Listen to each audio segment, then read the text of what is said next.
ರಾಜ್ಯದಲ್ಲಿ ಪ್ರತ್ಯೇಕ ಲಿಂಗಾಯತ ಧರ್ಮದ ಕೂಗಿನ ವಿವಾದದ ಮಧ್ಯೆ ನಾಳೆ ಬಸವ ಸಂಸ್ಕೃತಿ ಅಭಿಯಾನ ಕಾರ್ಯಕ್ರಮದ ಸಮಾರೋಪ ಸಮಾರಂಭ ನಡೀತಾ ಇದೆ.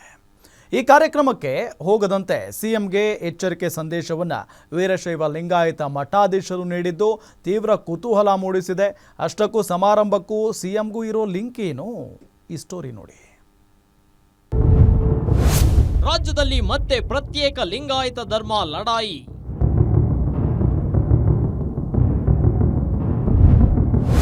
ಸಿದ್ದರಾಮಯ್ಯಗೆ ತಲೆನೋವಾದ ಪ್ರತ್ಯೇಕ ಫೈಟ್ ಮತ್ತೆ ಕಂಟಕ ಫಿಕ್ಸ್.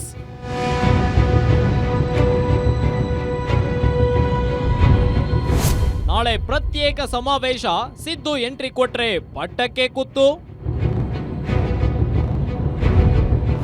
ಸಿದ್ದರಾಮಯ್ಯಗೆ ಎಚ್ಚರಿಕೆ ಕೊಟ್ರ ವೀರಶೈವ ಲಿಂಗಾಯತ ಶ್ರೀಗಳು.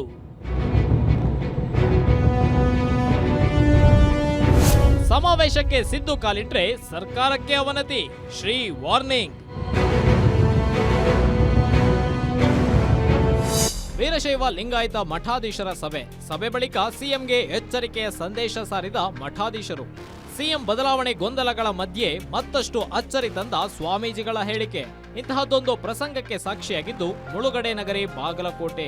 ಹೌದು, ಪ್ರತ್ಯೇಕ ಲಿಂಗಾಯತ ಧರ್ಮದ ಕೂಗಿನ ಮಧ್ಯೆ ನಾಳೆ ಬೆಂಗಳೂರಿನ ಅರಮನೆ ಮೈದಾನದಲ್ಲಿ ಬಸವ ಸಂಸ್ಕೃತಿ ಅಭಿಯಾನದ ಸಮಾರೋಪ ಸಮಾರಂಭ ನಡೆಯಲಿದೆ. ಕಾರ್ಯಕ್ರಮಕ್ಕೆ ನಾಡದೊರೆ ಸಿಎಂ ಸಿದ್ದರಾಮಯ್ಯ ಅವರಿಗೆ ಆಹ್ವಾನ ನೀಡಿ ಸನ್ಮಾನಿಸಲು ಮುಂದಾಗಿದ್ದು, ಈ ಮೂಲಕ ಪ್ರತ್ಯೇಕ ಲಿಂಗಾಯತ ಧರ್ಮದ ಕೂಗಿಗೆ ಬೆಂಬಲ ಪಡೆಯಲು ಬಸವ ಸಂಸ್ಕೃತಿ ಅಭಿಯಾನದ ಸ್ವಾಮೀಜಿಗಳು ಮುಂದಾಗಿದ್ದಾರೆ.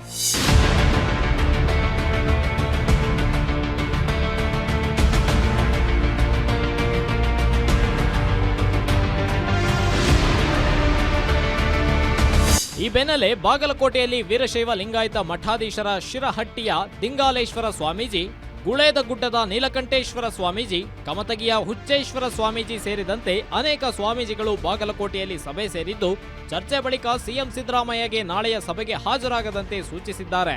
ಈ ಹಿಂದೆ ಪ್ರತ್ಯೇಕ ಲಿಂಗಾಯತ ಧರ್ಮಕ್ಕೆ ಬೆನ್ನು ಬಿದ್ದು ಅಧಿಕಾರ ಕಳೆದುಕೊಂಡಿದ್ದು, ಅದರಿಂದ ಹಿಂದೆ ಸರಿದಾಗ ಮತ್ತೆ ಕಾಂಗ್ರೆಸ್ ರಾಜ್ಯದಲ್ಲಿ ಅಧಿಕಾರಕ್ಕೆ ಬಂದಿತ್ತು. ಆದರೆ ಇದೀಗ ಒಂದೊಮ್ಮೆ ಪ್ರತ್ಯೇಕ ಲಿಂಗಾಯತ ಧರ್ಮ ಬಯಸುವವರ ಜೊತೆ ಹೋದಲ್ಲಿ ಇದು ಕಾಂಗ್ರೆಸ್ ಪಕ್ಷದ ಅವನತಿಗೆ ನಾಂದಿ ಹಾಡಲಿದೆ. ಹೀಗಾಗಿ ಸಿಎಂ ಸಿದ್ದರಾಮಯ್ಯ ನಾಳೆಯ ಸಭೆಗೆ ಹೋಗದೇ ಇರೋದು ಒಳಿತು ಅನ್ನೋದು ನಮ್ಮ ಸೂಚನೆ. ಇಲ್ಲವಾದ್ರೆ ಏನ್ ಬೇಕಾದ್ರೂ ನಡೆಯಬಹುದು ಅನ್ನೋ ಸಂದೇಶವನ್ನ ವೀರಶೈವ ಲಿಂಗಾಯತ ಮಠಾಧೀಶರು ನೀಡಿದ್ದಾರೆ. ಮುಖ್ಯಮಂತ್ರಿಗಳ ಬಗ್ಗೆ ನಮಗ ಗೌರವ ಇದೆ, ಅವರ ಕಾರ್ಯದಕ್ಷತೆ ಬಗ್ಗೆ ನಮಗ ಪ್ರೇಮ ಇದೆ. ನಾವು ಈಗೂ ಕೂಡ ಅವ್ರಿಗೆ ಹೇಳೋದು ಇಷ್ಟೇ, ಆ ಟೀಮಿನಿಂದ ಹಿಂದೂ ಕೂಡ ಅಂತರ ಕಾಪಾಡ್ಕೋಬೇಕು ಅಂತ ತಮಗೆ ನಾವು ಹೇಳಿದ್ವಿ. ಈಗೂ ಕೂಡ ಅಂತರವನ್ನು ಕಾಪಾಡ್ಕೋಬೇಕು ಅಂತಕ್ಕಂಥದ್ದು. ಕಾರಣ ಇಷ್ಟೇ, ಯಾವ ಗುಂಪು ಸಮಾಜವನ್ನು ವಿಘಟನೆ ಮಾಡ್ತದೆ ಆ ಗುಂಪಿನಲ್ಲಿ ರಾಜ್ಯದ ಮುಖ್ಯಮಂತ್ರಿಗಳು ಪಾಲ್ಗೊಳ್ಳೋದು ಅಷ್ಟು ಸೂಕ್ತ ಅಲ್ಲ ಅಂತಕ್ಕಂತಹ ಒಂದು ವಿಚಾರವನ್ನು ಈ ಸಂದರ್ಭದಲ್ಲಿ ಹೇಳಲಿಕ್ಕೆ ಬಯಸ್ತೇವೆ. ಕಾರಣ ಇಷ್ಟೇ, ಹಿಂದೆ ಬಹುದೊಡ್ಡ ದೊಡ್ಡ ನಾಯಕರು, ಬಹಳ ದೊಡ್ಡ ದೊಡ್ಡ ಸ್ವಾಮಿಗಳು ಪ್ರತ್ಯೇಕ ಲಿಂಗಾಯತ ಧರ್ಮವನ್ನು ಸ್ಥಾಪನೆ ಮಾಡಲಿಕ್ಕೆ ಹೋಗಿ ಅವರು ಹಿನ್ನಡೆಯನ್ನು ಅನುಭವಿಸಿದ್ದಾರೆ. ಇವತ್ತು ಮತ್ತೂ ಕೂಡ ಒಂದು ವ್ಯರ್ಥ ಪ್ರಯತ್ನವನ್ನ ಮಾಡ್ತಾ ಇದ್ದಾರೆ.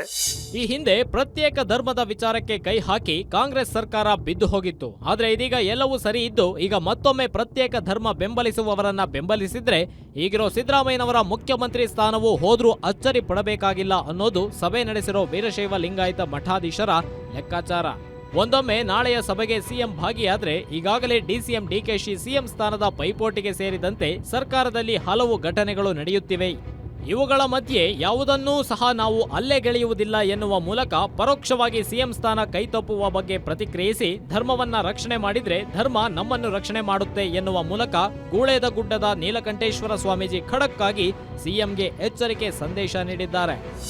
ಮುಖ್ಯಮಂತ್ರಿಗಳಾದಂತ ಸಿದ್ದರಾಮಯ್ಯನವರಿಗೆ ಒಂದು ಕಳಕಳಿ ವಿನಂತಿ ಏನಪ್ಪಾ ಅಂತಂದ್ರೆ, ನಮ್ಮ ಅಖಿಲ ಭಾರತ ವೀರಶೈವ ಲಿಂಗಾಯತ ಮಹಾಸಭೆ ಮತ್ತು ನಮ್ಮ ವೀರಶೈವ ಲಿಂಗಾಯತ ಮಠಾಧಿಪತಿಗಳ ಒಕ್ಕೂಟದಿಂದ ಅವ್ರಿಗೊಂದು ವಿನಂತಿ ಏನು ಅಂತಂದ್ರ, ಈಗ ನಾಳೆ ನಡೀತಕ್ಕಂತಹ ಪ್ರತ್ಯೇಕ ಧರ್ಮದ ಸಮಾರಂಭದಲ್ಲಿ 500 ಜನ ಸ್ವಾಮೀಜಿಗಳಿಂದ ಮುಖ್ಯಮಂತ್ರಿಗಳಿಗೆ ಸನ್ಮಾನ ಸತ್ಕಾರ ಮಾಡಲಾಗುವುದು ಅನ್ನುವಂತ ಹೇಳಿಕೆಯನ್ನು ಕೊಟ್ಟಿದ್ದಾರೆ.